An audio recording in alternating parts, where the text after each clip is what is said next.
My name is Heart Kimberly D. Gallardo, BDRRM Secretary. Good afternoon po, Miss Hart. These are the five questions that you have chosen during, before, and after. Before we start, I want you to answer this. What types of disaster are most likely to affect your area? Yung common kasi na disaster na nangyayari dito sa barangay namin is yung pagbaha. Yun Pagbaha. lang, pagbaha lang. Now let's proceed to the next questions. Do you have a disaster preparedness plan at home, school, work? Sa barangay namin, meron kaming plan about sa disaster preparedness. Yung sa pagbaha kasi is, ang unang-unang plano namin kasi once na umulan, lagi namin binubuksan yung pumping station para iwas sa pagtaas ng mga baha. Tapos, pinapalinis namin lahat ng area. Actually, araw-araw naman naglilinis yung area. And tapos, yung mga first aid kit, kinukumpleto na namin. Ganun. Tama ba po? Next is there an emergency kit ready and accessible? Ayan, sabi ko lang, meron. Are evacuation routes and shelters known to everyone in your household? Yes.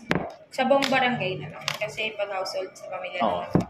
Sa buong barangay, Sa buong meron. barangay. Actually, nung nagpa-tarpaulin kami ng mga route na pwedeng pag-evacuationan, which is multipurpose phase 1A, B, C, tsaka kapitbahayan, tsaka yung barangay sa taas, third floor. And lastly is, have you participated in any disaster preparedness training or drills? Yes, kasi sakto. Ang BDRRM secretary ako, nag-seminar kami sa City Hall. Yung mga kung paano gagawin namin once na nagkaroon ng sunog, baha, paano kami actually volunteer kasi siya. Nasa puso mo kung paano ka tutulong sa kapwa mo, ganun. Bali, nagte-training kami kung paano yung sa first aid kit, paunang lunas, mga ganun. Tapos yung mga gagawin namin pag nagkaroon ng sunog, lahat. And ngayon ay dumako tayo sa jury. What immediate steps should you take when a disaster strikes? Pagka nangyari na. Apo. Nung last year, kasi ginawa namin nung bumaha is, yung sa tabing ilog ang una naming nirescue kasi sobrang taas ng baha niya. So, ang ginawa namin is naglaan si Cap ng boat para masundo yung mga injured na tao, para dali na kagad namin sa may hospital. Tapos, yung iba, in-evacuates namin, dinala namin sa mga evacuation shelter. Next question is, who is responsible for leading the evacuation in your area or group? Yung peace and order, kasi sa barangay kasi, meron kasi kaming mga kawani. Isa na dun yung peace and order, nakakatulong namin sa mga ganyan disaster. Tsaka yung mga BDRRMO na mga volunteers. Next is, how do you communicate with family or community members during the disaster? Or let's just say community po. Ayan, sa community kasi namin is, mostly kasi, ang ginagawa namin is, during nung nangyari na yun, is may naglilibot. Ako yun. Ako yung naglilibot, nag-PPA ako ng mga dapat at hindi dapat nilang gawin. Tapos, para malaman namin kung sino ba yung dapat i-rescue, yung may kailangan. Ang ginagawa namin kasi, nung time na yun, nag-iikot kasi kami. Kasi PA kasi siya, public announcement. Yes. And next question is, are there safe shelters or evacuation centers nearby? Meron. Saan po? Meron sa school, pwede din sa multipurpose, pwede din sa barangay namin. Lahat naman yun, merong mga BH. Yung mga BHW namin is yung para siyang yung sa health, yung sa center. Opo. Yung parang mga nurses na rin. And last is, what tools or resources do responders use to reach affected people? Ayun, yung bangka namin. Tsaka meron kaming yung sasakyan kasi ni Cap, para siyang yung mataas. Hindi ko alam kung anong tawag dun sa sasakyan na yun, pero merong ganun si Mayor eh. Kasi yung pwede siya sa mga matataas na baha. Ganun. Ayun yung ginagamit namin para sa mga, 'di ba, sa malalalim. Makakasundo kami ng mga affected. And last category is after. How do you access relief goods, food, water, or medicine? Yung foods kasi, kami ang bumibili. Sikap, sarili niyang pera yun. Nung time na yun. Siya bumibili ng mga foods ng mga ataw doon? Yung mga nasa lanta, di ba mga nasa ano na sila, nasa mga shelter na sila. Tapos, meron ding binigay si Mayor. Pero kasi ano na yun mga bandang gabi na kasi hindi lang naman kasi kami yung affected area that time. So, may bigay din naman may bigay din naman sila Mayor. Tapos pinapadala lang din namin. Sa mga naapektuhan. Next is, where can displaced families go for temporary shelter? Ayun, tulad ng sinabi ko kanina, meron kaming may 5 kaming pwedeng tuluyan ng mga tao. Multipurpose. Lahat ng multipurpose building namin, tsaka yung barangay namin sa 3rd floor. Lastly is, how are missing person track or reunite with families? Ayun. Tulad niyan, di ba kunyari, nung last year din, tsaka this year pala, may nawalang bata. Yung bata kasi, ang ginagawa namin is mostly posting sa page namin. Or pagka pini-PA namin siya kung nasan yung magulang niya na sasabihin, kikitain dito sa barangay. Ito lang, contact.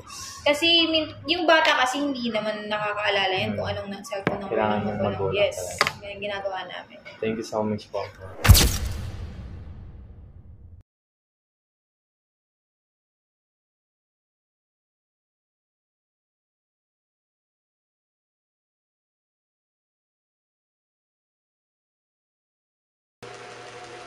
Good afternoon. Ako nga pala si Jose, ang Pangatapakal Junior.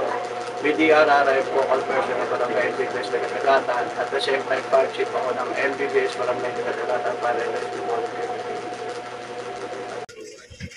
Good afternoon po, Mr. Jose. We're here to have questions about geological hazard disaster. The first question we have is, what challenges do you foresee in evacuating during a disaster? Yun madalas ang problema pag ini-evacuate ang mga tao kasi kala nila matitikas ang ulo nila. Minsan, sabihin nila okay lang, pero pagdating ng ating gabi, lumakas yung ulan at tumaas ang tubig, doon na sila nagpapasaklolo. So, mapanganib yun, hindi lang sa mga ililigtas, pati sa mga rescuers. So, mas maganda kung iikot kami at nagpapa-public, na kami sa dapat, sumunod na sila mag-evacuate para hindi na mahirapan ng mga nag-evacuate at yung mga mag-respond. And next question is, during the disaster, are there safe shelters or evacuation centers nearby? Meron naman tayong evacuation center, which is Dagat-Dagatan Elementary School. So doon palagi in-evacuate at may mga signage bawat kanto ng lugar namin kung saan papunta ang evacuation center. Minsan dito in-evacuate sa open space, pero pag malakas ang ulan at mataas ng bagyo, so doon na mismo talaga sa barangay sa Dagat-Dagatan Elementary School, which is yun naman talaga evacuation center. And last question we have is, after the disaster, where can displaced families go for temporary shelter? Kadalasan, mananatili sila sa evacuation center sa Dagat-Dagatan Elementary School until such time na maklear ang lugar nila para sakasakali pag bumalik sila safe na. So doon pa rin sa Dagat-Dagatan Elementary School. Thank you so much po.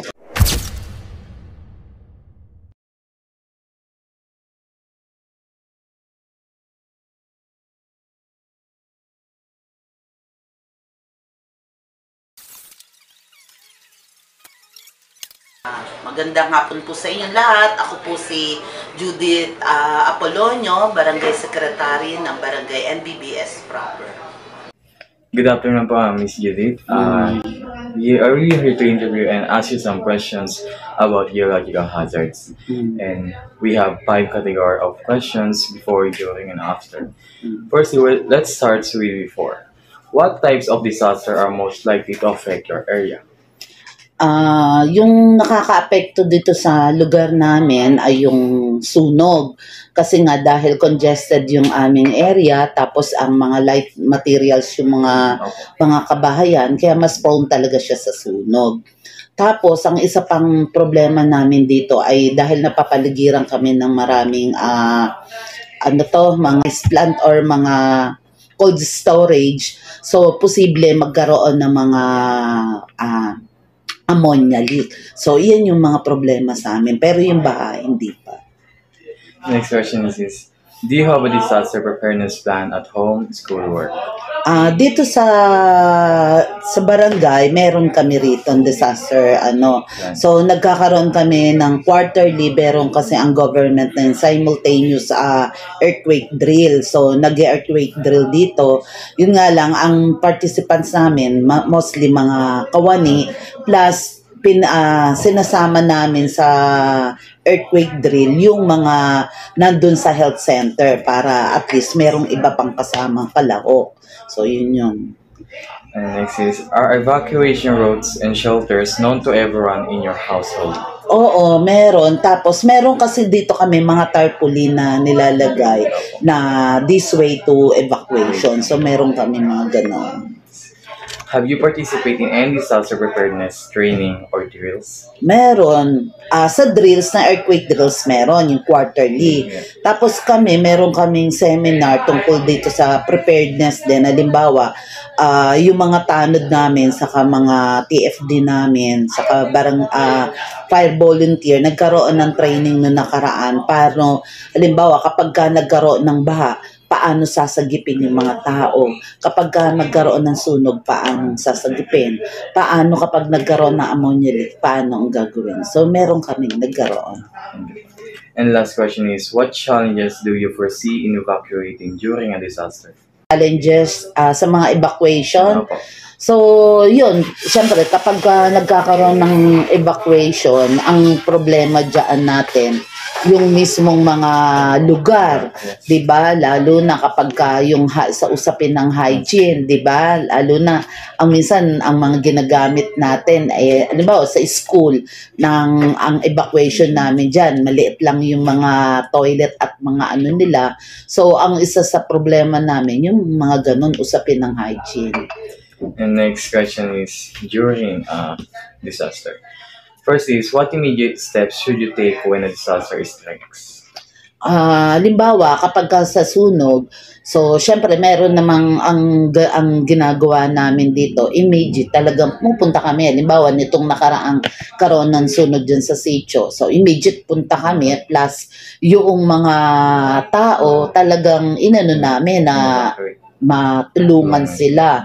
Tapos nagkaroon na rin kami ng immediate doon, yung mga tao na naapektuhan, itinabi, tapos nagtayo na kami ng shelter nila, ng evacuation.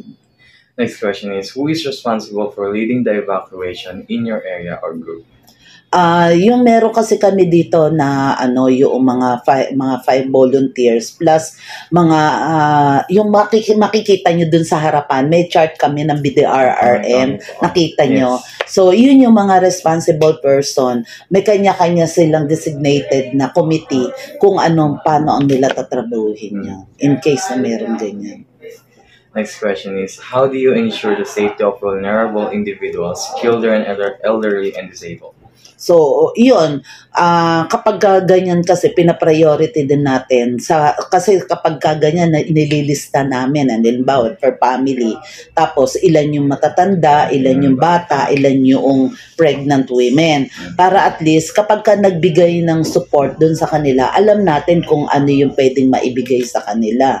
Yun yung Tapos, syempre, sinisecure dati na yung mga bata ay mas maligtas sila. Next question we have is, are there safe shelters or evacuation centers nearby? Yes, ang aming evacuation ay yung school. Tapos meron din sa likod noon, meron kami basketball court diyan. Tapos meron din kami dito sa Santiago na court na pwede rin maging evacuation namin. Thank you so much for participating. Okay, thank you.